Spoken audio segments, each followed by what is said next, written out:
Good morning, everyone. This is Chairman Marcello Banes. I'm excited today to be actually doing another Chairman's Corner today. I'm excited to have with me the Chairman of the Board of Elections, Mr. Philip A. Johnson. Thank you so much for being here today, sir. I greatly appreciate it. I appreciate all that you do and your staff. I know y'all are busy right now.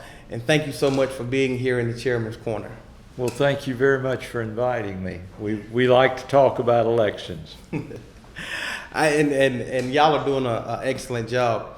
And as you said, that we are in the heat of an election, and there are some changes that have been made. You want to open up and talk about some of the things that your office is doing?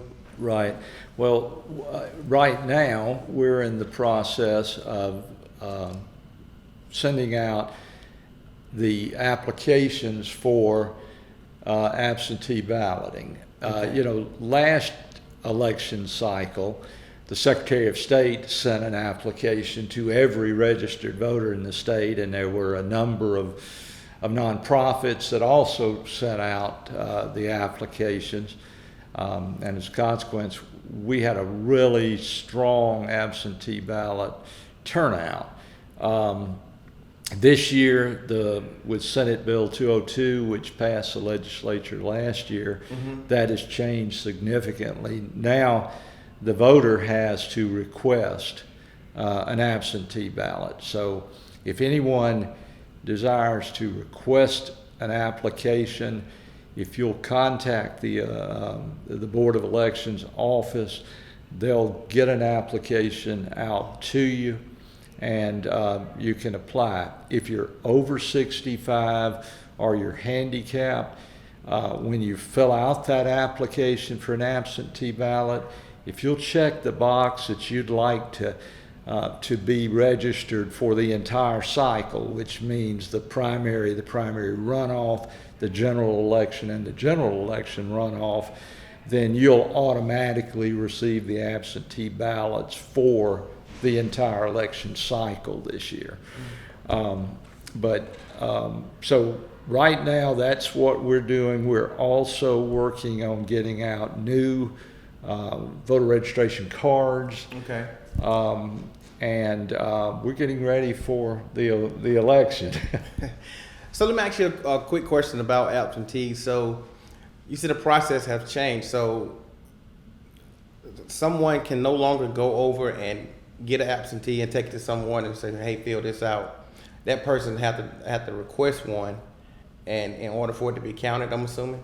That's exactly right. We can only send the applications to people who personally request. Now, they can do that in person, they could do that over the phone, but they have to request the absentee ballot. Okay. And that's because of Senate Bill 202? That's correct. No longer can nonprofits or any state or local government send out the applications unsolicited. Okay. So since we're talking about absentees now, has there been a change in the way you guys receive absentees as far as Dropbox locations or things like that? Yes, there are a couple of pretty important changes you need to remember. Probably the first is you have a more limited time in which to request an absentee ballot. In previous elections, you could request right up to the end of the election process. Now you have to have requested your absentee ballot no later than 11 days before the election. So in this, in the primary, it is a big change. So in this primary, you've got to have requested your absentee ballot by the end of business day on May the 13th. Now you will still have the time to turn the absentee ballot itself in as you have in the past, and that's 7 o'clock on election day.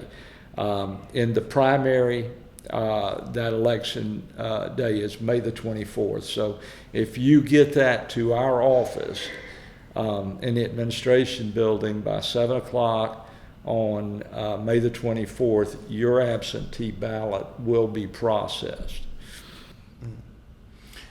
Thank you. Let me ask you this. How important now is it for someone to actually look at their voter's registration card? It is very important, because not only do we have a primary this year on May the 24th, but the people you are voting for, the districts that they serve, will be different. There were changes in redistricting, which occurs every 10 years. There were changes in the local, which is Board of Commissioners and Board of Education districts. There were changes in the state House districts and state Senate districts, and even some changes in the federal House of Representatives. So when you get your voter registration card, and every registered voter will get a new card this year, look at the districts that you represent. Look also at where your polling place is, because polling places have changed. We made some changes because the facilities needed to be upgraded. We looked for locations that had more parking, that were ADA compliant, that had the physical resources like electrical circuits that could run the equipment, and we made some changes to locations. Some we made because the old facilities simply decided they didn't want to participate in elections for whatever reason. But look carefully at where your precinct voting locations are, and your precinct voting locations are the places that you have to vote on the election day itself, as opposed to early advanced in-person voting. So you talked about some of the voting locations has been changed, and then you talked about early voting as well. Now, I know that we had some issues with the administration building as far as being too crowded, not enough parking, and all of those things affect how people come out and vote. I know there's been some changes of early voting, advanced voting, if you would. Can you tell us a little bit about those locations? Right. We have two early vote locations that will be manning this year. The one in the west side of the county, as it is on at Prospect Church on Highway 212. Is that out by Denny Dobbs Park? It is. Right around the corner from it, I believe. It's not far from Denny Dobbs Park. That's correct. Prospect has a large basement area in which we can set up a number of machines, and we can have a number of check-in locations. The other early vote location is the Church of the Good Shepherd, which is the Episcopal Church at 4140 Clark Street. They have a good parking area, a great fellowship hall. We'll be able to put in a number of voting machines and a number of check-in stations. So we feel good about the advanced in-person early voting locations. One of the problems that we had with the administration building was, of course, there is no parking that's dedicated just to the administration building. But one of the other problems is that the county is now fully functional during our election times, and they had the Board of Assessors and the Board of Commissioners, the zoning and planning department, and environmental health. There's just a lot going on in the building, and so we decided that we could move out to a location that would be dedicated solely to voting. Now, if you want to come early vote, and I urge you to do that, we open at 9 in the morning, and excuse me, we open at 8 on Monday through Friday, and we're open till 5 for early voting. And you come, get in line. If it gets to be 5 and you're in line, you still get to vote. This year we'll have 2 Saturday votes, and the Saturday votes are from 9 until 5. The voting location for both Saturday votes will be the Church of the Good Shepherd. Okay.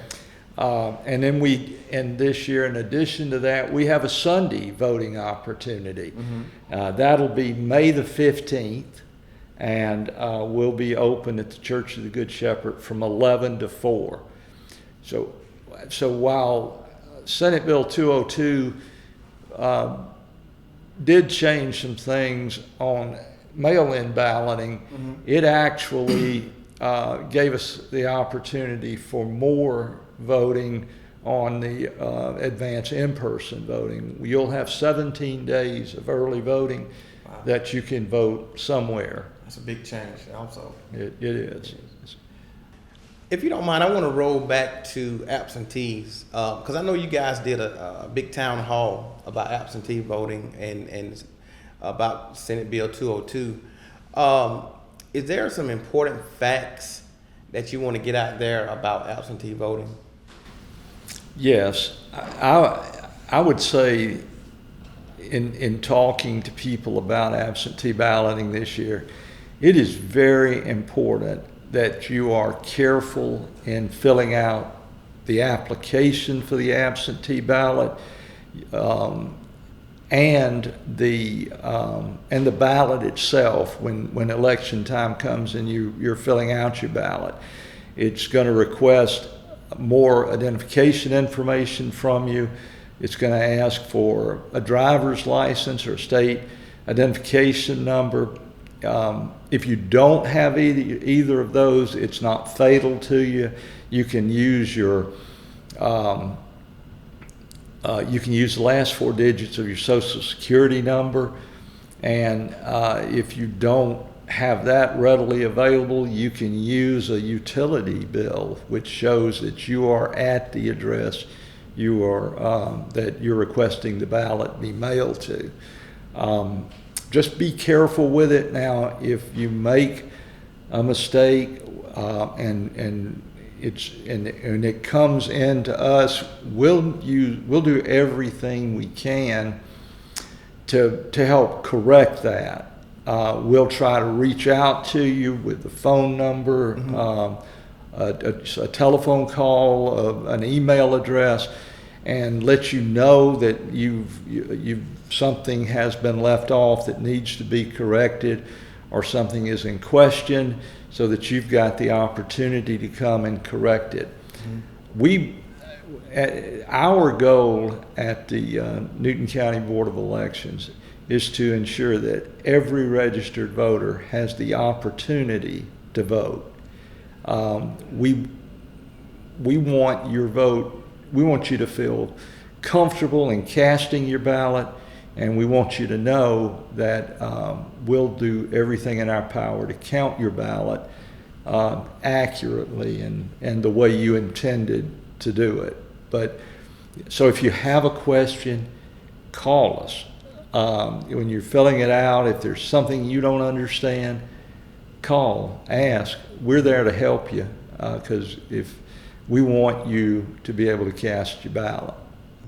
And that's another change with the absentees is now it requires that someone who's helping, because there used to be a time where you can help people fill out their ballots and stuff like that. Right. I think now that it's changed that person, if you're going to help someone, it has to be a family member or something like that, if I'm not mistaken. That's correct. And it has to be a affidavit signed. Is that correct? That's correct. I think the idea the General Assembly had was they feared what they call ballot harvesting, and that people would unduly influence and then go and gather ballots. But so you do, if you have someone help you, there are some strict limitations on who can do that. That's family members. And then they do have to sign an affidavit. Again, be very careful. The material is it's fairly self-explanatory, but if you have questions, we urge you to call and ask. Yes, please. And they can call over to the Board of Elections. That's correct. They can go to the county website. It should be on the county website as well.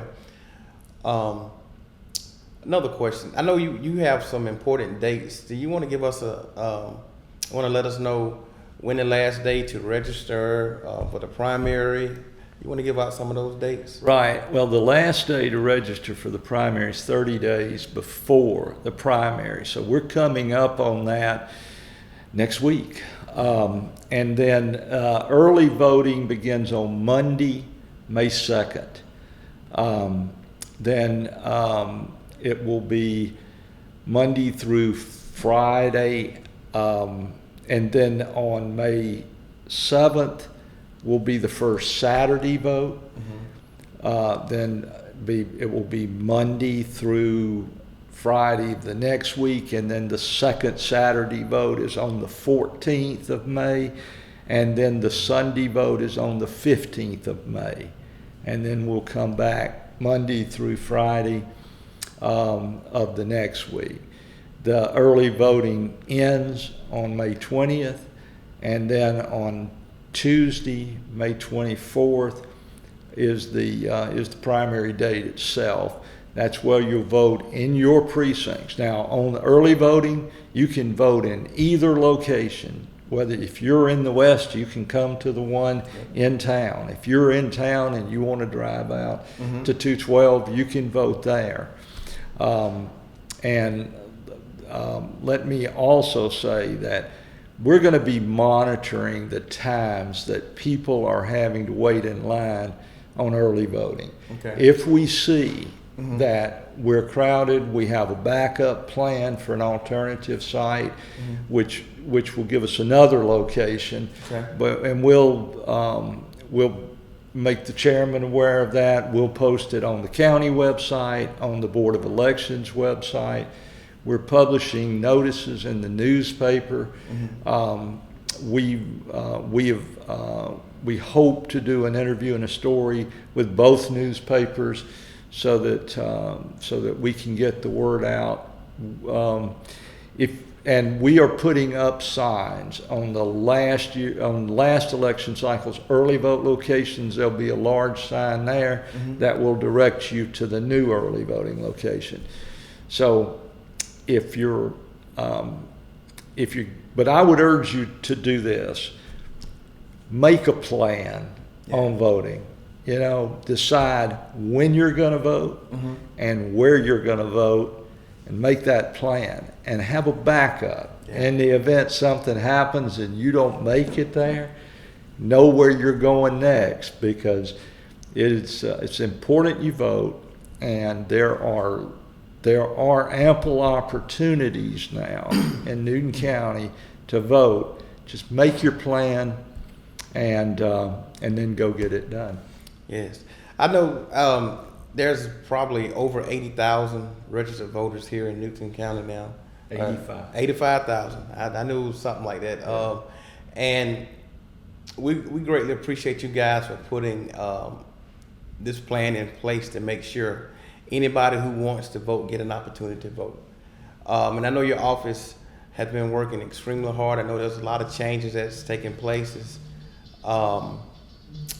And I personally want to take this opportunity to thank you, Ms. Angela Davis, your staff, for all that you guys are doing, the board.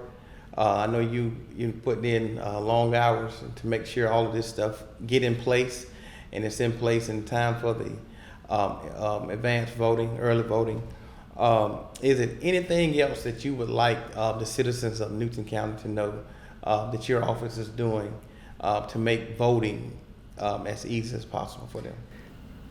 Well, one thing I would point out is that a lot of our ability to function comes directly from the money that the Board of Commissioners appropriates. And during the last election cycle, we had a lot of needs because it was an enormous voter turnout. The participation was really good. We anticipate that this is going to be another heavy participation election cycle. And thanks to what the Board of Commissioners has done, we were able to add staff. We have both our office staff, which we increased, and our temporary polling place staff. We've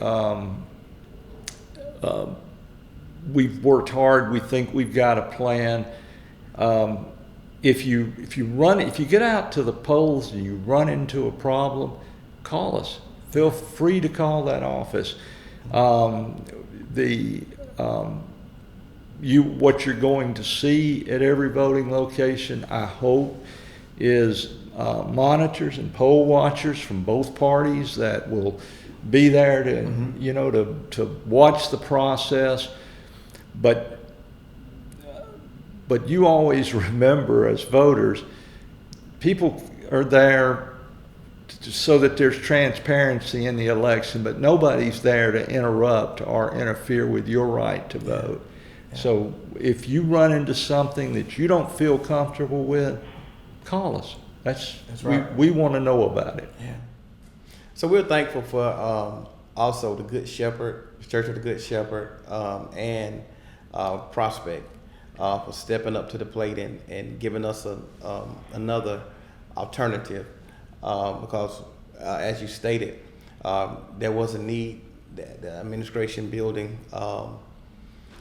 we really have outgrown that location, and we're so thankful for them stepping up to the plate as well. Yeah, they have been great. In our community, the majority of our voting locations are in houses of worship, and we're just so thankful that those churches care enough about the community that they want to contribute and let us use their facility. And it is not an easy task, because what you see is the time that voting is going on.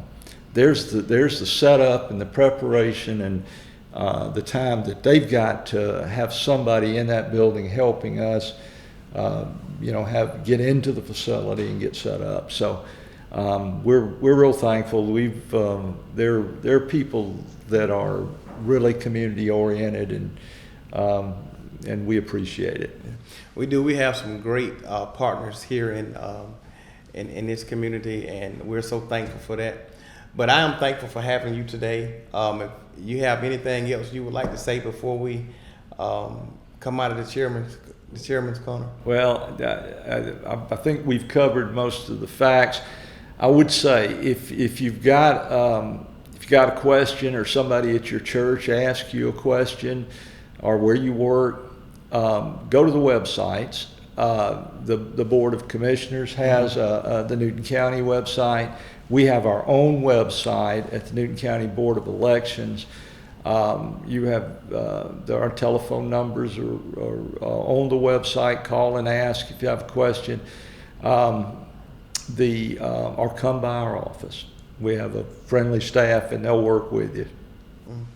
Well, I'm so thankful today again to have you here, and it's important, guys, that we make sure that we look at our voter registration card and see exactly what changes have been made. You may be voting you may live in a different district now, and you may be voting in a new precinct now. So please, ma'am, please, sir, please take an opportunity to look at that. As Mr. Johnson said, every voter will receive a new card. Please look at the information on that card and prepare yourselves accordingly. Again, I want to thank y'all so much for tuning in today to the Chairman's Corner. There's a lot of information that has been given out to you guys. Please take it in, make these changes, note these changes, because we want everyone that is registered to vote to have the opportunity to vote. These guys are working really hard. Mr. Johnson and his team, they are working really hard to make sure that you have a adequate place to vote, and that you have the right information to cast your ballot in person as well as absentee. So thank you again for tuning in today to the Chairman's Corner. As always, God bless you and God bless Newton County.